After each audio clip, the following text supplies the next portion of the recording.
வரலாற்றிலேயே முதன்முறையாக சென்னை தீவுத்திடலில் 48வது சுற்றுலா பொருட்காட்சியில் மரண கிணறு மற்றும் விமானம் தாங்கிய கப்பல் அறிமுகப்படுத்தப்பட்டுள்ளது. விடுமுறை நாட்களில் காலை 10 மணி முதல் இரவு 10 மணி வரை, மற்ற நாட்களில் மாலை 3 மணி முதல் இரவு 10 மணி வரை. மிஸ் பண்ணாதீங்க, அப்புறம் வருத்தப்படுவீங்க. சென்னை ராயப்பேட்டையில் உள்ள அதிமுக தலைமை அலுவலகத்தில் அக்கட்சியின் பொதுச் செயலாளர் எடப்பாடி பழனிசாமி செய்தியாளர்களை சந்தித்து வருகிறார். பார்க்கலாம். நாளை நமதே, 40 நமதே. அண்ணா நாமம் வாழ்க, புரட்சித் தலைவர் எம்ஜிஆர் நாமம் வாழ்க, புரட்சித் தலைவி அம்மாவின் புகழ் ஓங்குக, வாழ்க தமிழ், வளர்க தமிழ்நாடு.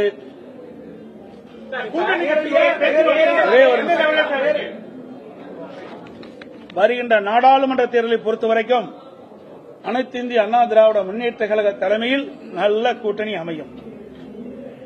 வேண்டுமென்றே திட்டமிட்டு சில விஷமித்தனமான பிரச்சாரத்தை பரப்பிக் கொண்டிருக்கின்றார்கள். அதற்கெல்லாம் முற்றுப்புள்ளி வைக்கின்ற காலம் விரைவில் வரும். தேர்தல் அறிவிக்கின்ற காலகட்டத்தில் எங்களுடைய கூட்டணி சிறப்பாக அமையும். அனைவரையும் அழைத்து அதை தெரிவிப்போம். அனைத்து இந்திய அண்ணா திராவிட முன்னேற்ற கழகத்தை பொறுத்தவரைக்கும் கழக வேட்பாளரும் சரி, கூட்டணி வேட்பாளரும் சரி, மக்களுக்காக உழைக்கின்றவர்கள். தமிழ்நாட்டுடைய குரல் நாடாளுமன்றத்திலே ஒலிக்க, தமிழ்நாடுடைய உரிமைகளை காக்க, மீட்டெடுக்க, தமிழ்நாடு வளர்ச்சி பெற, தமிழ்நாடு ஏற்றம் பெற, தமிழ்நாட்டு மக்களுடைய குரல் நாடாளுமன்றத்திலே ஒலிக்க எங்களுடைய வேட்பாளர்கள் வெற்றி பெற்றும், எங்களுடைய கூட்டணியில் அங்கம் வைக்கின்ற வேட்பாளர்கள் வெற்றி பெற்றும் உழைப்பார்கள், பாடுபடுவார்கள், தமிழகத்தை ஏற்றம் பெற செய்வார்கள். கடந்த 2014 19 வரை அனைத்து இந்திய அண்ணா திராவிட முன்னேற்ற கழக நாடாளுமன்ற உறுப்பினர்கள் 37 பேர் தேர்ந்தெடுக்கப்பட்டார்கள். அந்த 37 பேரும் மக்களுக்காக உழைத்தார்கள்.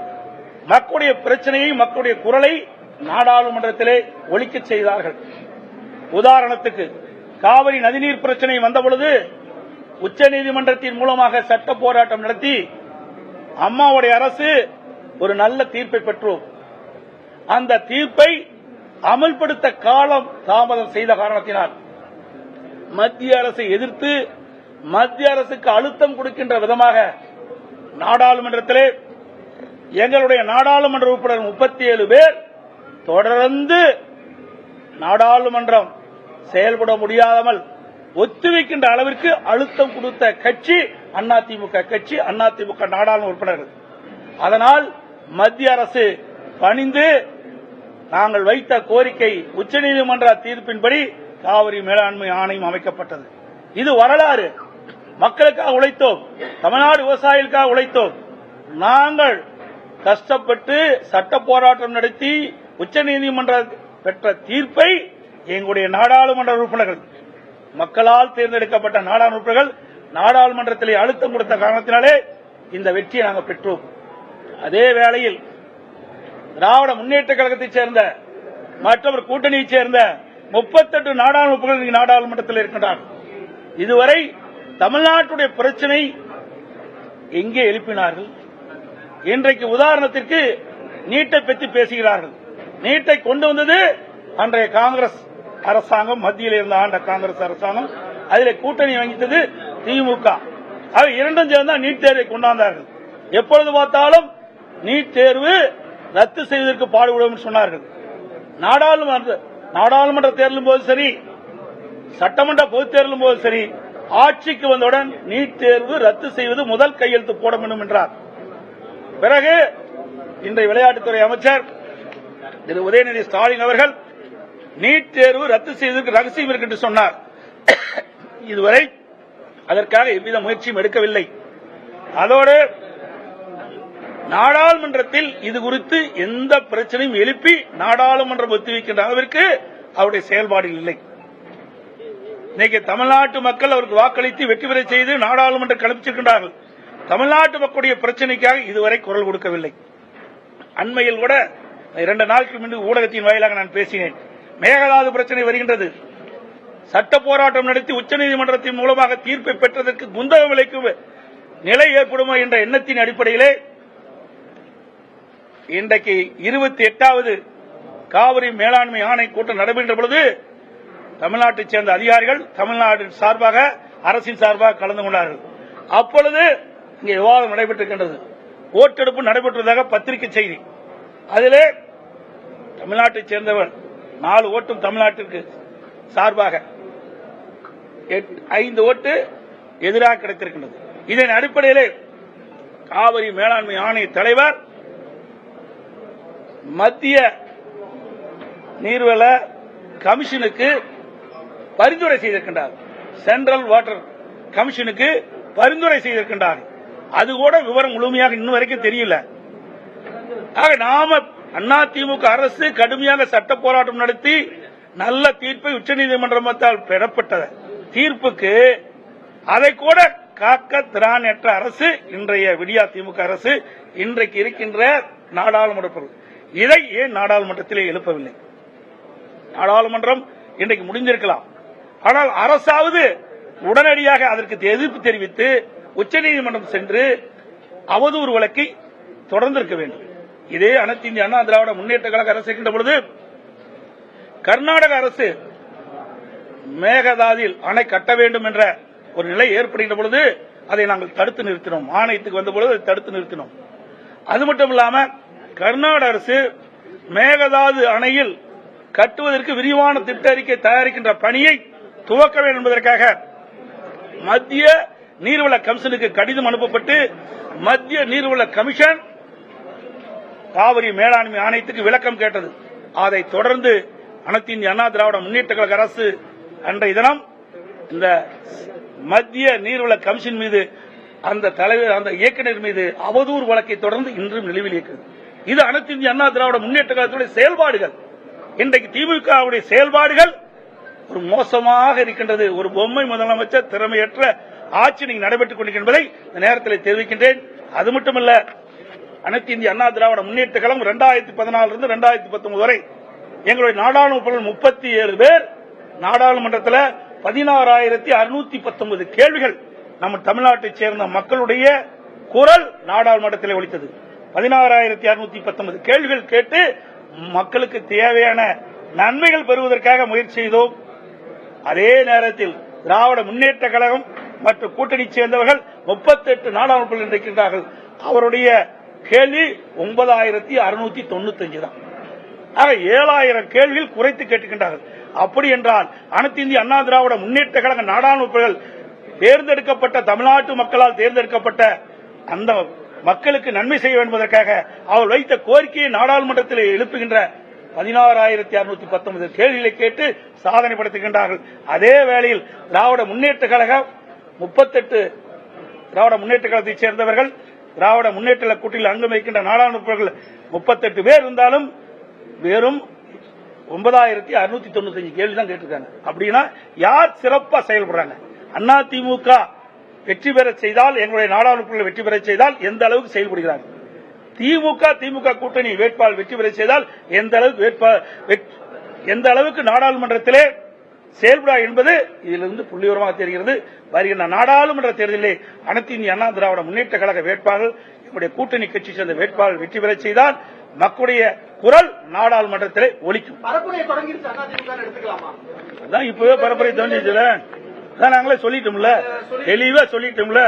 தமிழர் உரிமை மீட்போம், தமிழ்நாடு காப்போம் என்று தெளிவாக ஊடகத்தின் வாயிலாக பத்திரிகையின் வாயிலாக நாட்டு மக்களுக்கு தெளிவுபடுத்திட்டோம். தமிழர் உரிமை மீட்போம் அப்படிங்கிற தலைப்பில் நீங்க பிரச்சாரத்தை மேற்கொண்டிருக்கிறீங்க. மக்கள்கிட்ட நாடாளுமன்ற தேர்தலில் ஏன் மக்கள் அதிமுகவுக்கு வாக்களிக்க வேண்டும் அப்படின்னு என்னென்ன கேட்க போறீங்க?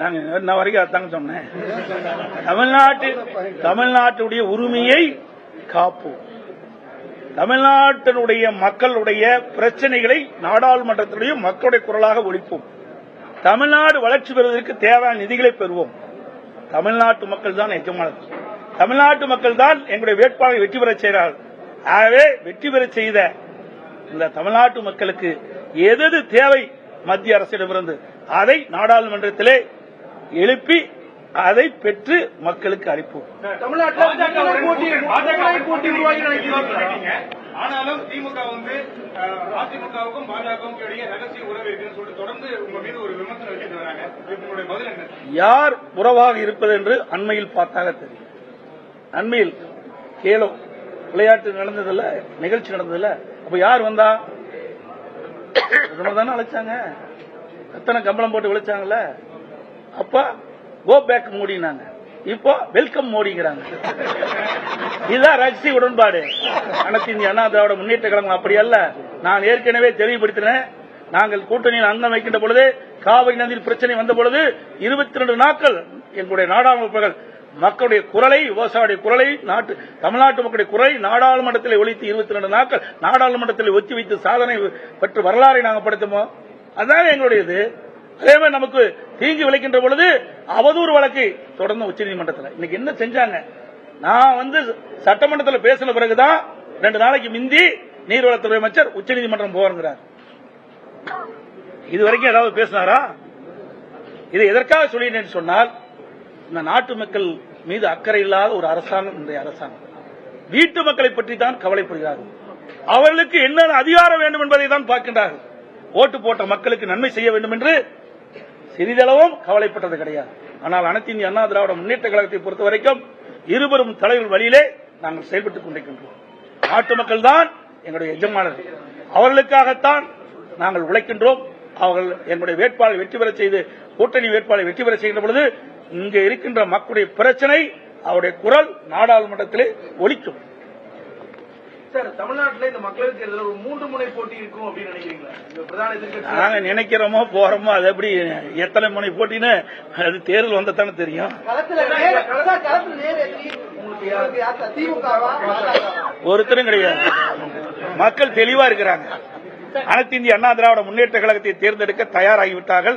களத்தில் எதிரி இல்லை என்பது தெளிவுபடுத்துகிறேன். நீட் விவகாரத்துல திமுக எதுவுமே பண்ணலன்றீங்க. ஆனா மக்கள்கிட்ட லட்ச லட்சமா கையெழுத்து இயக்கம் நடத்தி இருக்காங்க. அது போல நடவடிக்கை எடுத்துட்டு இருக்காங்களே. அதாவது லட்சக்கணக்கில் நீட் தேர்வை ரத்து செய்வோம். ஆட்சிக்கு வருவதற்கு முன் ஒரு பேச்சு, ஆட்சிக்கு வந்த பிறகு ஒரு பேச்சு. இரட்டை நிலைப்பாடு தான் திமுகவுடைய நிலைப்பாடு என்று வெட்டு வெளிச்சமாகிவிட்டது. அதற்கு பிறகு நான் சொன்னேன், நீட் தேர்வை ஆட்சிக்கு வந்தவுடன் நீட் தேர்வு ரத்து செய்து முதல் கையெழுத்தினாங்க. அது போயிட்டு அதற்கு பிறகு விளையாட்டுத்துறை அமைச்சர் திரு உதயநிதி ஸ்டாலின் சொன்னாரு, நீட் தேர்வை ரத்து செய்வதற்கு ரகசியம் இருக்குன்னு சொன்னார். இன்ன வரைக்கும் ரகசியத்தை கண்டுபிடிக்க முடியல. அடுத்தது ஒரு கையெழுத்துல ரத்து செய்யணும்னு சொல்லிட்டு லட்சக்கணக்கான கையெழுத்து வாங்கினாங்க, ஊர் பூரா வாங்கினாங்க. அவருடைய கூட்டணி கட்சி தலைவிட்டு வாங்கினாங்க. அதையெல்லாம் வாங்கி ஒரு கண்ணாடி பெட்டியில போட்டு சேலத்தில் நடந்த கூட்டம். ஏன்னா எங்கேயுமே இடம் இல்ல, சேலத்தை இடத்தை தேர்வு செய்து அங்க திமுக இளைஞர் அணி மாநாட்டை நடத்தினாங்க. அந்த மாநாட்டில் அந்த நீட் தேர்வு ரத்து செய்வதற்காக வாங்கப்பட்ட படிவம் எல்லாம் காட்டுல பறக்க விட்டு காலில் மிதிப்பட்டு குப்பத்தொட்டிக்கு போன காட்சிய ஊடகத்திலேயும் பத்திரிகையிலும் தெளிவா மக்கள் பார்த்தாங்க. இதுதான் நீட். தமிழர் உரிமையை மீட்போம், தமிழ்நாடு காப்போம் என்கின்ற இலக்கை கொண்டு இந்த முறை தங்களது பிரச்சாரத்தை தொடர இருப்பதாக எதிர்க்கட்சித் தலைவர் எடப்பாடி பழனிசாமி பேசி வருகிறார். மக்களவை தேர்தல் நெருங்குவதை ஒட்டி அவர்களுடைய பிரச்சார வியூகங்களை அவர் வெளியிட்டிருக்கிறார். மறைந்த முன்னாள் முதலமைச்சர் ஜெயலலிதாவினுடைய குரலில் வீடியோவையும் வெளியிட்டிருக்கிறார்கள். AI தொழில்நுட்பத்தின் மூலமாக பிரச்சாரத்திற்கான வீடியோ வெளியிடப்பட்டிருப்பதாக அவர் கூறியிருக்கிறார். கூடுதல் விவரங்களை பின்னர் பார்க்கலாம். இந்திய வரலாற்றிலேயே முதன்முறையாக சென்னை தீவுத்திடலில் 48வது சுற்றுலா பொருட்காட்சியில் மரணக்கிணறு மற்றும் விமானம் தாங்கிய கப்பல் அறிமுகப்படுத்தப்பட்டுள்ளது. விடுமுறை நாட்களில் காலை 10 மணி முதல் இரவு 10 மணி வரை, மற்ற நாட்களில் மாலை 3 மணி முதல் இரவு 10 மணி வரை. மிஸ் பண்ணாதீங்க, அப்புறம் வருத்தப்படுவீங்க.